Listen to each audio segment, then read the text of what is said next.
USAsta, Amerikasta, niin kuin monet hienot uudet lajit. Tämä on saatu Suomeen Ruotsin kautta, siellä on harrastettu jo muutaman vuoden. Siellä on myös kokeita, että siellä voi lähteä kokeilemaan tätä lajia kokeenomaisesti, mutta tämä on ihan tarkoitettu oikeastaan ihan tavallisille ihmisille.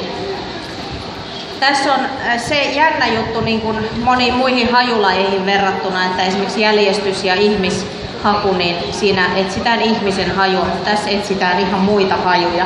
Tässä on käytössä eukalyptus, laventeli ja laakerilehti, ja ne on kaikki tisleitä, eli ei ole sitä eteeristä öljyä, niitä ei saa koirille käyttää.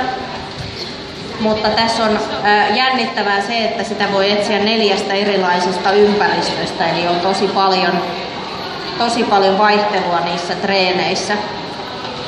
Mä kerron kohta niistä ympäristöistä, mutta voitaisiin esitellä meidän koirakoita. Täällä on 3 harrastajaa, jotka on tullut teille esittelemään tätä lajia. Kukas oli ensimmäisenä sieltä tulossa? Saadaanko se mikki vielä? On hyvä. Kiitos. 4. Otetaan täksi aikaa pois. No niin, täällä on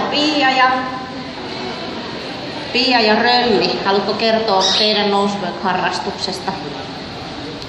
No, me aloitettiin hajutunnistus T:n avulla viime syksynä. Sen takia, kun Röllillä meni selkä ja meidän piti keksiä joku kiva harrastus agilitin tilalle, niin mä ajattelin sitten, että no hajutunnistus voisi olla semmoinen meidän juttu. Ja sitten aloitettiin. Ja alkuvuodesta sitten vaihdettiin tuohon Nosework-eukalyptyksen. Ja tää on ollut ihan huippuhauskaa Röllin mielestä, että tää on jopa hauskempaa kuin agility.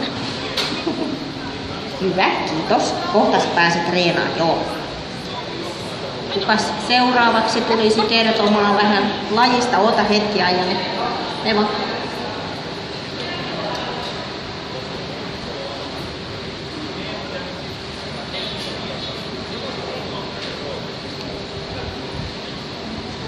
No niin, täältä tulee Aija ja koiransa Luka. Haluatko kertoa vähän, miten te olette tutustunut Noseworkiin? No me aloitettiin Lukan kanssa, kun piti löytää sille tämmöiselle rauhalliselle kääpiösnautsarille myöskin sopiva laji, kun agility on vähän liian reipastahtista näin hidasluonteiselle koiralle. Ja me ollaan aloitettu myös hajutunnistuksella ihan hajutyön alkeen, ja kaneli on ollut meidän ensimmäinen haju. Ja nyt me ollaan muutaman kuukauden tätä eukalyptusta sitten haettu. Ja Lukan mielestä ihan huippuhauskaa, ja tässä saa ihan älyttömän paljon amia. Hyvä, kiitos.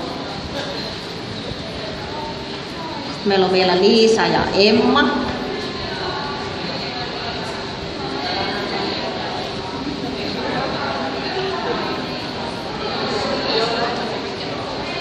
Kun huomaatte, niin Emma nostetaan lavalle ja kun kohta Liisa kertoo, että miksi tämä on Emmalle tosi mahtava laji.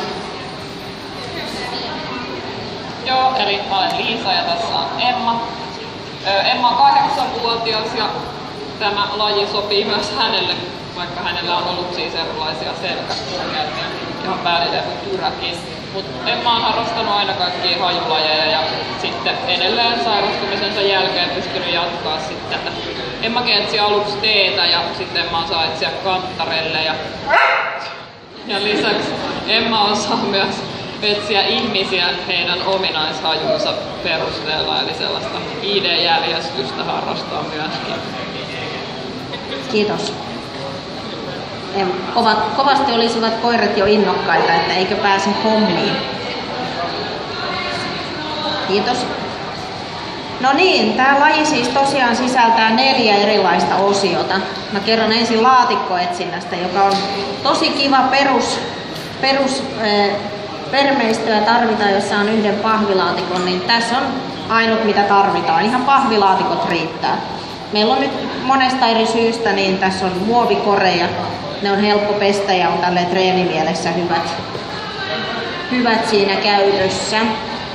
Tämä haju voi piilottaa eri tavoilla, että meillä on täällä huopatassua, ihan tavallista mitä huonekalujen jalkoihin laitetaan. Ja siellä on 1 tippa sitä eukalyptustislettä. Tässä on semmoinen mielenkiintoinen asia, minkä takia tämä on ehkä niin kuin kaikkein mielenkiintoisinta ihmisen mielestä, on, että koirat löytää sen hajun tietysti tuulen avulla. Ja te voisitte jokainen nyt vähän tunnustella, että mistä suunnasta tuulee. Nimittäin siellä voi tuulla eri suunnasta kuin tässä. Ja mä tunnen täällä pienen tuulenvireen. Tuuleeko tuolta? Oletteko samaa mieltä? Eli tonne päin. Miten siellä tuulee? Ahaa, siellä tuulee takaa ja tuolla tuolta, joten toivotaan, että kun haju on tuossa, niin tästä tulee tämmöinen pieni kartio, josta koirat löytää sen mukavasti. No niin, kuka olisi ekana koirana kokeilemassa, niin me saadaan vähän käsitystä, että miten se haju siellä liikkuu. Rölli haluaa ehdottomasti tulla ensimmäisenä. Ja tämä on tosiaan tietenkin palkkioiden käyttöön perustuva laji. Kerron siitä hetken päästä lisää.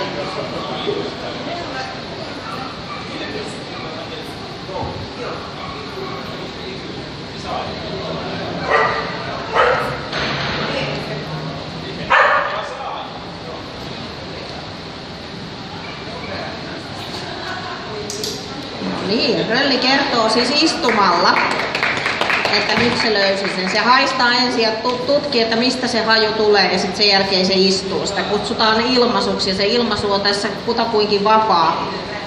Voi vähän katsoa, että mitä koiralle sopisi ja mikä on omat tavoitteet. Niin voi opettaa tämmöisen pitemmän ilmaisun tai ihan vaan se, että se jää haistelemaan sitä pitkäksi aikaa.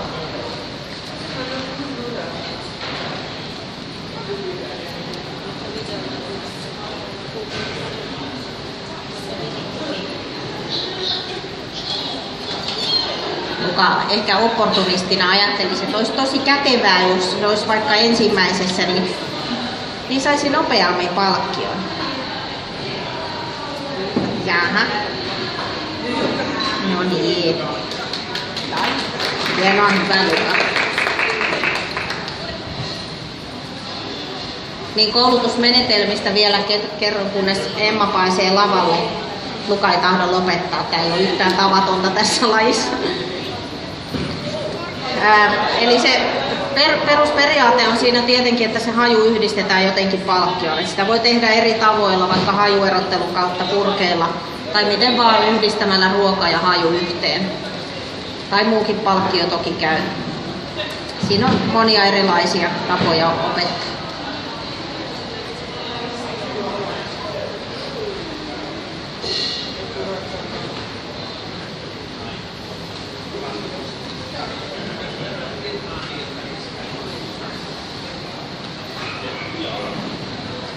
Tässä onkin hyvä sanoa, että tämä ei ole sillä tavalla niin kuin tottelevaisuuskoulutuslaji. Että tässä ei ole tarkoitus suorittaa mitään tietynlaisia manööverejä, eikä koiran tarvitse seurata. Tästä laatikkoetsinnästä jotain kysyttävää. Koemuodossa, jos haluaa noseworkia harrastaa, niin laatikkoetsinnässä on 15 laatikkoa. Ja ne voi olla minkälaisia vaan, mutta ykkösluokassa, jos on vaan se yksi haju, niin ne on siellä aina samanlaisia. Mutta niitä on 15, eli se vaatii jo sitten aika paljon harjoitusta. Ja ennen kokeisiin menoa niin täytyy suorittaa hajutesti, jos on 12 laatikkoa, että se on hiukkasen helpompi. Niitä on Suomessa jo järjestetty, että jos mielii tästä uutta lajia koiralleen, niin kannattaa ruveta harjoittelemaan. Nyt me tehdään sitten tänne seuraavaa osiota, eli se on sisäetsintä. Tämä tarkoittaa tietysti, että missä tahansa sisätiloissa voisi olla harjoitus ja koekin. Eli voitte mennä sukulaisten luokse sitten jouluaterian jälkeen harjoittelemaan ja pitämään pienen näytöksen sukulaisille. Se on tosi hauskaa tehdä missä tahansa sisätiloissa. Me laitetaan täällä nyt erilaisia huonekaluja. Saanko ehdottaa, ettei se missä on haju olisi ihan ensimmäisenä? Onko se aivan se, kun sä katsot hajua tuossa kukkakylpäästä, se vaikka tänne päin. Kato, nyt ne saa haju henki. Tuossa vaikka tänne. Se haju on siinä. Mä yritän sanoa hiljaa. Kaikki ei näe.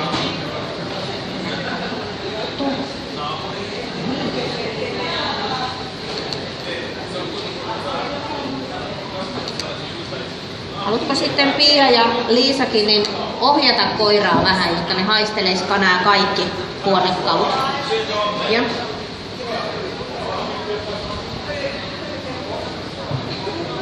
Saa tulla.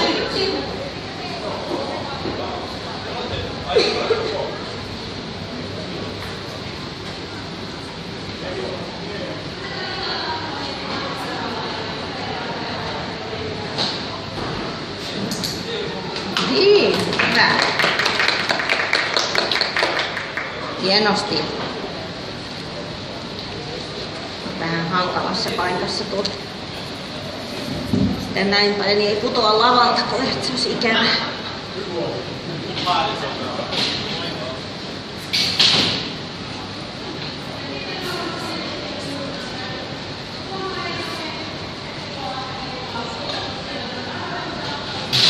Luka näyttää tosi hienosti, miten se haju liikkuu. Huomasitteko, mistä se sai sen hajun?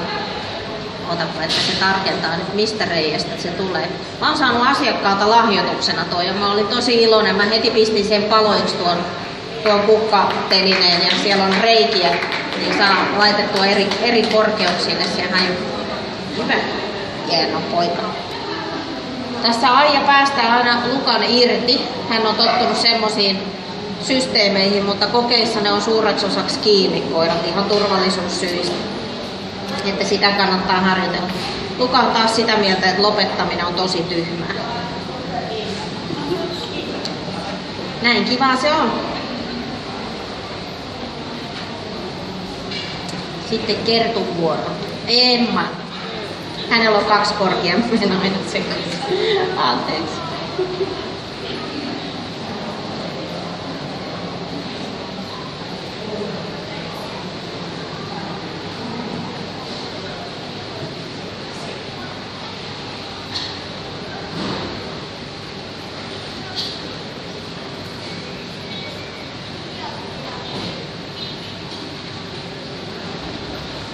No niin, kyllä. Liisa tässä hienosti muistutti minua, että kokeissa se pitäisi kertoa tuomarille, että nyt koira ilmaisi. Eli tehdään tämmöinen käsimerkki. Ja kun tuomari sanoo, että kyllä oikein meni, niin sitten saa koiraa palkita. Eli siis kokeissakin palkitaan koiraa. Koiraa saa ohjata ja koiralle saa puhua ja sitä saa kehua ja ole mahtavaa. Onko sisäetsinnästä kysyttävää? Okei, sitten kerrotaan ulkoetsinnästä. Eli on vielä 2 osiota kertomatta. Tämä on jo tässäkin mittakaavassa tosi kiva. Voi ihan omassa kodissa harjoitella kaiken näköisissä paikoissa, sisätiloissa. Ulkoetsintä sitten voi olla sekin, koe voi olla missä vaan. Se voi olla vaikka kaupan takapihalla, niin että haju voi olla jossakin kiinteässä, vaikka seinässä tai jossain muissa vermeissä, mitä sieltä löytyy. Meillä oli pieniä hankaluuksia, kun mietittiin, miten nämä 2 viimeistä teille demonstroitaan, mutta tehtiin nyt tämmöisiä ulkona löytyviä huonekaluja sitten teille ajatukseksi, että ulkona voi harjoitella missä vaan. Tää on itse asiassa hauska tää ämpäri. Tämähän on pohjasta rikki, mutta ajatelkaa miten hieno. Tänne kun laittaa hajun, niin se tulee tuolta, että ei voi enää heittää mitään pois. No niin, onko valmista? Oho. Okei. Saisi tulla. Minä tulen tänne niin tien.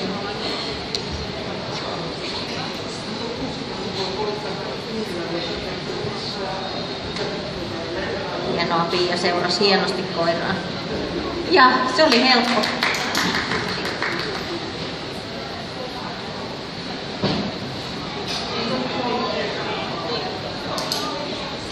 Tosi hyvä.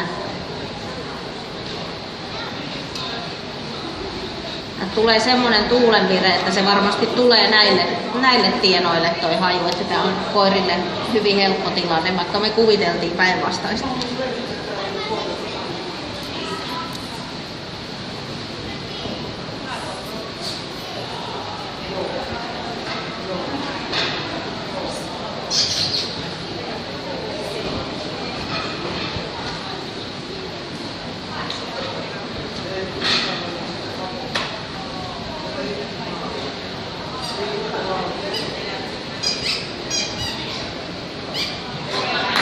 Miten taitava.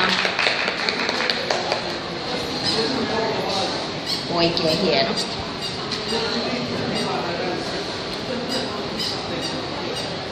Sitten jos Emma tulisi.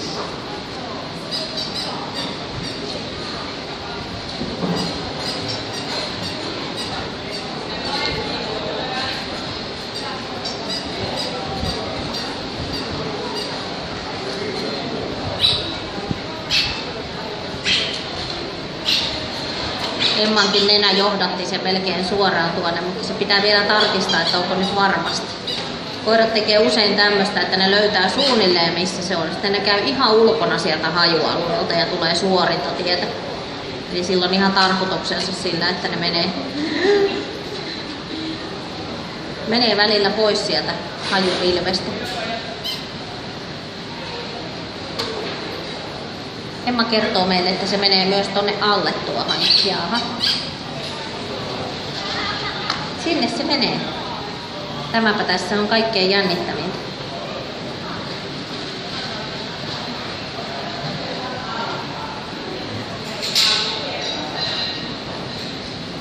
Ja voidaan tietysti kuvitella, jos sieltä tulee edelleen teidän selän takaa ja tuolta tulee, niin tässä tulee tämmönen ihmeellinen pyörre, mikä voi saada koiran nenän aika sekaisin, mutta hieno Emma on niin kokenut, että hän ratkaisi tämän arvoituksen.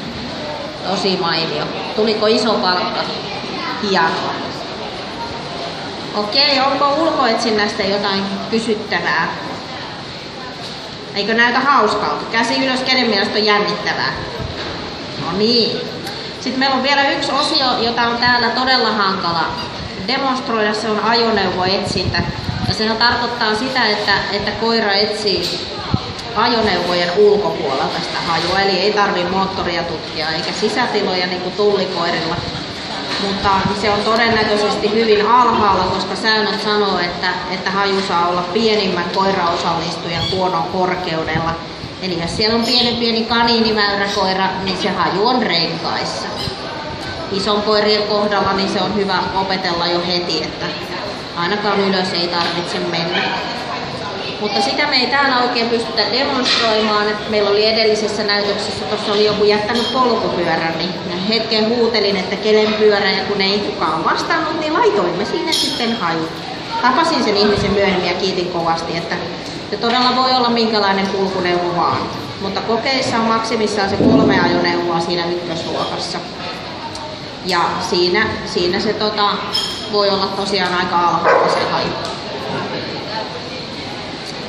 Joo, onko tärkeimmät asiat kerrottu? Jos teillä on kysyttävää, niin tervetuloa tutustumaan noseworkfinland.com. Sieltä löytyy säännöt ja sieltä voi tilata myös hajuja. Sieltä löytyy myös kouluttajia tässä pikkuhiljaa. Kiitos teille. Mukavaa, että olitte messuilla.